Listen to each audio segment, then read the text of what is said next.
Hello everyone, welcome to New Era Pathshala Education. Myself Nishtha and I'll be teaching chemistry on this platform. Please do subscribe this channel for more educational videos. You can also send me any query related to the topic in the comment box. I will reply it as soon as possible. Please do like it and share it with your friends. So students, in the last topic we have discussed about the strength of various acids and base as well as what are dilute acid and what are concentrated acid. So today we are going to start with the new topic, that is universal indicator. What is a universal indicator? Indicator तो हम पहले discuss कर चुके हैं. Indicator वो substances हैं जो indicate करवाते हैं कि whether a substance is a acid और a base. Now what is a universal indicator? A universal indicator has pH range from 0 to 14. 0 से लेके 14 के बीच में उनकी pH रेंज होगी. अब pH क्या है ये हम आगे डिस्कस करते हैं. That indicates the acidity or alkalinity. Alkalinity means basicity of a solution.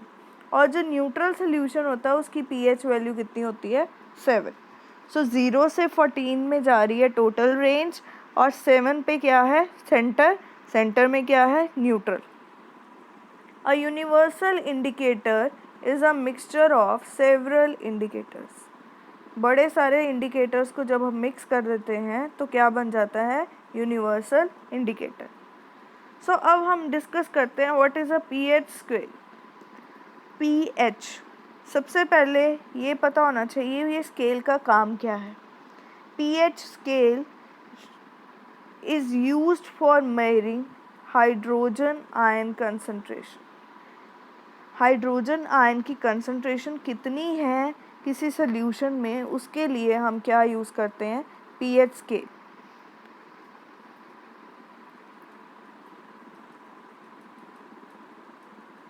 So here P stands for पोटेंस. पोटेंस एक जर्मन वर्ड है जिसका मीनिंग है power. Power means higher the hydronium ion concentration lower is the pH value. अब होता क्या है, जो pH है that is minus log of H positive ion. तो H पॉजिटिव की जितनी ज़्यादा कंसंट्रेशन होगी नेगेटिव में जाएगी, उतना pH नीचे जाएगा, कम value. So higher the hydronium ion concentration lower is the pH value. So pH scale को मेजर करने के लिए ये एक प्रॉपर टेबल बनाया गया है. इसमें आप देख सकते हो कि 0 से लेके 14 तक हमने रेंज बनाया. सेंटर में जो 7 है उसके ऊपर क्या लिखा है? न्यूट्रल. अब होगा क्या, जब 7 से इधर की साइड जाएंगे, 7 से 0 की तरफ, तो क्या हो रहा है? पीएच वैल्यू कम हो रही है. और मैंने अभी बताया higher the hydronium ion concentration lower the pH value. जिसकी पीएच वैल्यू कम है इट मीन्स उसमें हाइड्रोनियम आयन की कंसंट्रेशन ज़्यादा है. और जिसमें हाइड्रोनियम आयन की कंसंट्रेशन ज़्यादा हुई तो वो क्या हुआ? एसिड. और जितनी ज़्यादा हुई वो क्या होएगा? उतना ही स्ट्रॉन्ग एसिड. सो 0 से लेके 7 में कौन सा करेक्टर शो होगा? Acidic character. और जितना 0 के पास जाएंगे उतना ही एसिडिक करेक्टर इंक्रीज़ होगा और हाइड्रोजन आयन की कंसंट्रेशन क्या होगी? इंक्रीज़ होगी. तो मतलब जितनी पीएच वैल्यू कम उतनी हाइड्रोजन आयन कंसंट्रेशन ज़्यादा. तो यहाँ पे आप देख सकते हो इतना एरिया कवर किया गया हाइड्रोजन के लिए, कंसंट्रेशन के लिए. और धीरे धीरे हाइड्रोजन की कंसंट्रेशन क्या हो रही है? कम होती जा रही है जब हम राइट की तरफ मूव कर रहे हैं. तो जैसे जैसे पीएच वैल्यू 0 से बढ़ती जाएगी उतना ही ये H की आयन की कंसंट्रेशन क्या होती जाएगी? कम होती जाएगी. नाउ ये तो आगे H की बात. अब 7 से आगे क्या करें? 7 तो न्यूट्रल हो गया. अब 7 से लेके 14 तक ये क्या शो करेगा? Basic nature. और बेसिक नेचर इंक्रीज़ हो रहा है जब हम इधर की तरफ मूव कर रहे हैं। What is the reason? अब देखो H आयन कंसंट्रेशन क्या हो रही है, यहाँ पे कम होती जा रही है। अब जब यहाँ से 7 से 14 की तरफ जाएंगे, देखो OH की कंसंट्रेशन क्या हो रही है, बढ़ रही है। पहले यहाँ से इधर गए तो OH की कंसंट्रेशन धीरे धीरे क्या हो रही है, इंक्रीज। पहले इतनी थी, फिर क्या होगी, ज़्यादा होगी।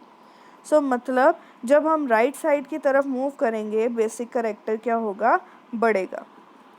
और जब हम 7 से लेफ़्ट की तरफ गए थे तो H पॉजिटिव की कंसंट्रेशन क्या हो रही थी, बढ़ रही थी। पर जब हम इधर की तरफ जा रहे हैं तो H आयन की कंसंट्रेशन क्या हो रही है, कम होती जा रही है। सो मतलब decrease in H positive ion concentration means increase in OH negative ion concentration. जितना H कम हुआ OH बढ़ेगा ऑब्वियसली। जब OH बढ़ेगा तो बेसिक करेक्टर बढ़ेगा। सो हमेशा याद रखना है 7 पे न्यूट्रल और 0 से 7 में एसिडिक करेक्टर, 7 से 14 में बेसिक करेक्टर। अब जितना 0 के पास होगा कोई एसिड उतना ही वो स्ट्रॉन्ग एसिड, और जितना 14 के पास होगा कोई बेस उतना ही वो स्ट्रॉन्ग बेस होगा। अब स्ट्रॉन्ग एसिड और स्ट्रॉन्ग बेस की हमने ये pH वैल्यू से बात कर ली। अब हमें कैसे पता लगेगा कि pH वैल्यू 7 है 14 है, कैसे पता लगेगा? ये पता करने के लिए एक pH पेपर आता है जिसके ऊपर कलर चार्ट बना होता है। अब वो कलर चार्ट से हम वैल्यूज़ नोट डाउन कर सकते हैं। Let us discuss that color chart with one example. In this scale, you can easily see that at 7 value is neutral.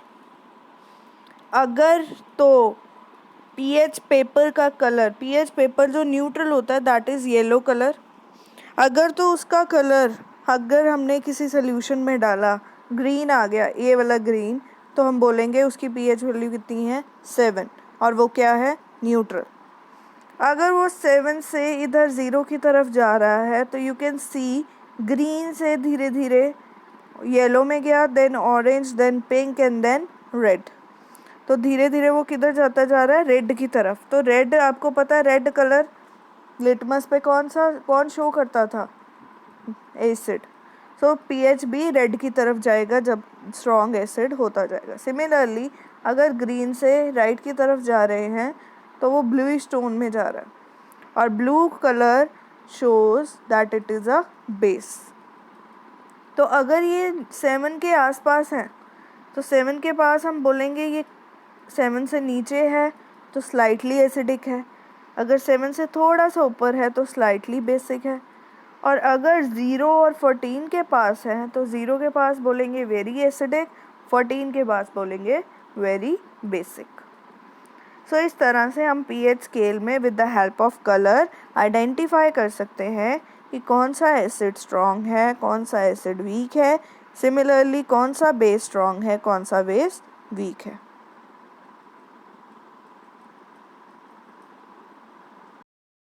तो this is the pH paper that is yellow colour stripes.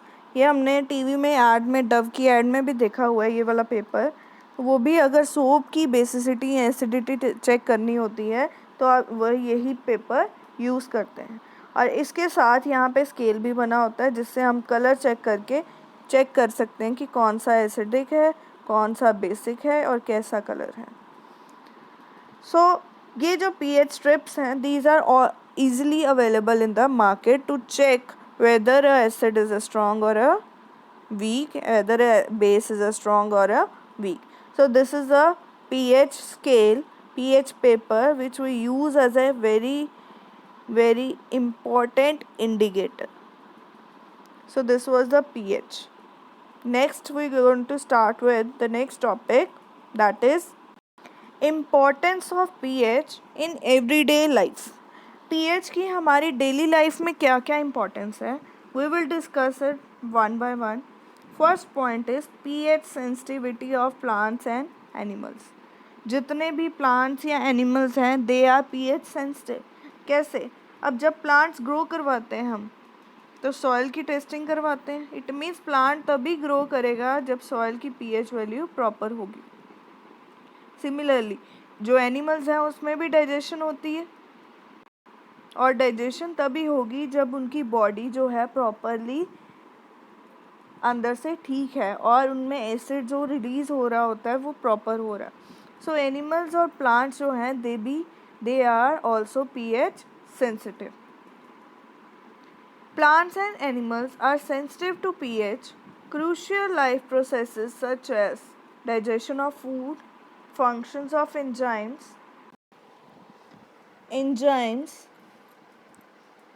and hormones happens at certain pH values.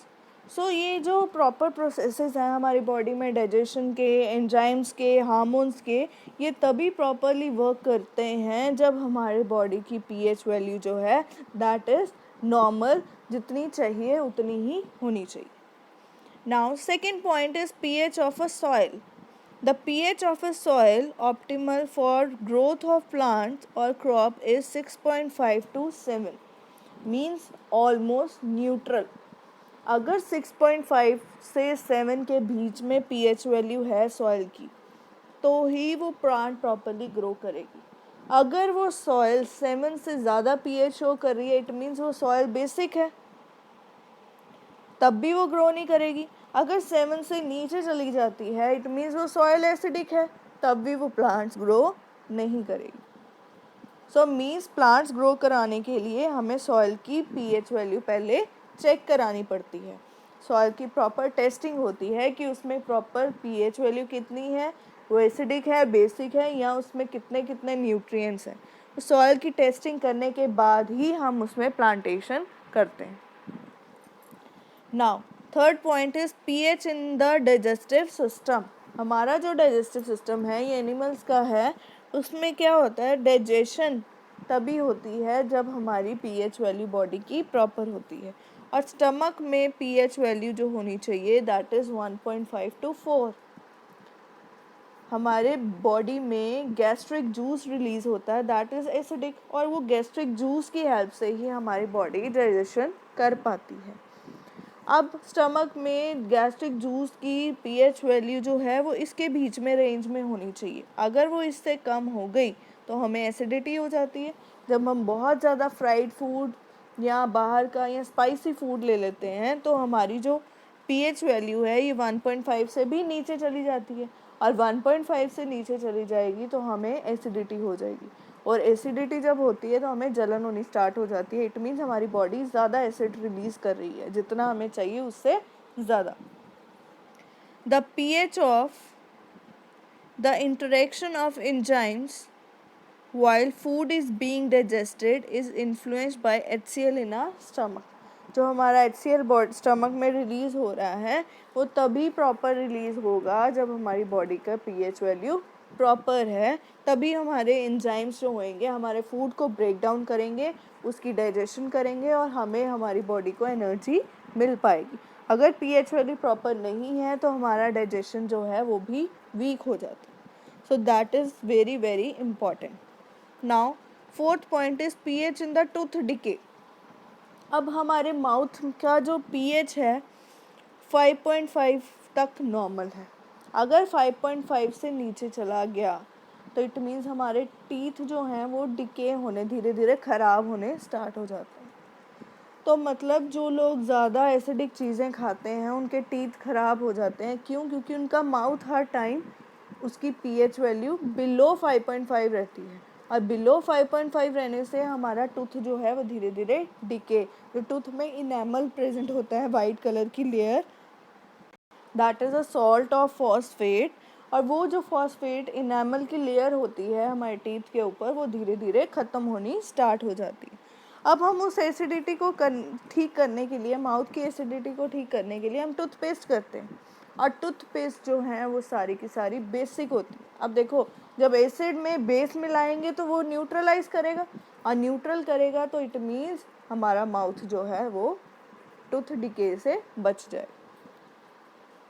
Tooth decay happens when the teeth are exposed to an acidic environment of pH 5.5 and below. इतने pH से below जाएगी तो हमारा tooth जो होगा वो decay होना start हो जाए। Now next, fifth importance is pH of soil, pH of self defense by animals and plants. अब क्या होता है, कुछ एनिमल्स या प्लांट्स जब हमें काटते हैं तो हमारी बॉडी में एकदम जलन होती है। जैसे फॉर एग्ज़ाम्पल कोई एंट है, कोई बी है, जब वो हमारी बॉडी को, स्नेक है, बॉडी को टच करते हैं, काटते हैं, तो हमारी बॉडी के अंदर वो एक एसिड रिलीज़ करते हैं। अब वो एसिड रिलीज़ कर दिया हमारी बॉडी के अंदर, वो उन्होंने अपनी सेल्फ डिफेंस में किया, अपने आप को बचाया। उनको लगता है कि हम उनको हर्ट करेंगे, तो वो क्या करते हैं, अपने सेल्फ डिफेंस में हमारी बॉडी के अंदर एसिड रिलीज़ कर देते हैं, जिसके कारण पीएच वैल्यू हमारी बॉडी की डिक्रीज़ हो जाती है। Acidic substances are used by plants and animals as a self-defense mechanism. For example, bee and the plants like nettle. Nettle एक प्लांट है जिसके कंडे टाइप लगे होते हैं, अगर वो आपकी बॉडी को टच कर जाए तो वो जो है आपकी बॉडी में कौन सा एसिड रिलीज़ करता है, मिथेनोइक एसिड, और वो सेल्फ डिफेंस के कारण वो हमारी बॉडी का पीएच वैल्यू जो होता है उससे डिक्रीज़ हो जाता है और हमें जलन होनी स्टार्ट हो जाती है। Secrete a highly acidic substance for self-defense. These secreted acidic substance have a specific pH, क्योंकि ये एसिड रिलीज़ कर रहे हैं और हर एक एसिड की एक स्पेसिफिक pH वैल्यू होती है, और जिसके कारण हमारी बॉडी जो है धीरे धीरे जलनी स्टार्ट हो जाती है। नाउ कुछ नोट्स हैं जो पीएच वैल्यूज़ के बेस पे आपकी बुक्स में भी प्रेजेंट है। First note is our body works within the pH range of 7 to 7.8। अगर हमारी बॉडी का पीएच वैल्यू 7 से 7.8 के बीच में है, न्यूट्रलाइजेशन के पास है, तो हमारी बॉडी प्रॉपर वर्क करेगी। अगर वो बेसिक हो गया ज़्यादा तो भी बॉडी फंक्शनिंग में प्रॉब्लम आएगी, अगर वो एसिडिक हो गया ज़्यादा तो भी बॉडी फंक्शनिंग में प्रॉब्लम आएगी। Now second point is when pH of rain water, जो रेन होती है उसका पीएच वैल्यू लेस देन 5.6 हो जाए अगर, तो हम उस रेन को क्या बोलते हैं, एसिड रेन। इसमें आपने सुना होगा जो एसिड रेन होती है that destroys the marble. Taj Mahal जो है that is being destroyed slowly and slowly, उसका जो मार्बल है वो येलोइश होता जा रहा है। क्यों? क्योंकि एसिड रेन पड़ रही है, और एसिड रेन के कारण जो मार्बल है वो डिस्ट्रॉय होता जाता है। और हमारी बॉडी पे भी अगर एसिड रेन पड़ेगी, aquatic life will also be harm. अगर वो एसिड रेन का पानी रिवर्स में जाएगा, एक्वेटिक लाइफ ख़त्म हो जाएगी, क्योंकि उनको पानी चाहिए, उनको एसिड नहीं चाहिए, एसिड में वो डिस्ट्रॉय हो जाएगी। सिमिलरली अगर वो एसिड हमारी बॉडी के ऊपर जाएगा तो हमारी स्किन इन्फेक्शन, स्किन डिजीज़ होनी स्टार्ट हो जाएंगी। तो acid rain is very harmful for us as well as for aquatic animals as well as for the buildings and monuments. Now the third point is the atmosphere of Venus is made of thick white yellowish cloud. जो Venus planet है उसका जो atmosphere है वो thick white और yellowish cloud का बना हुआ है, और yellowish कलर किसका होता है, सल्फ्यूरिक एसिड का।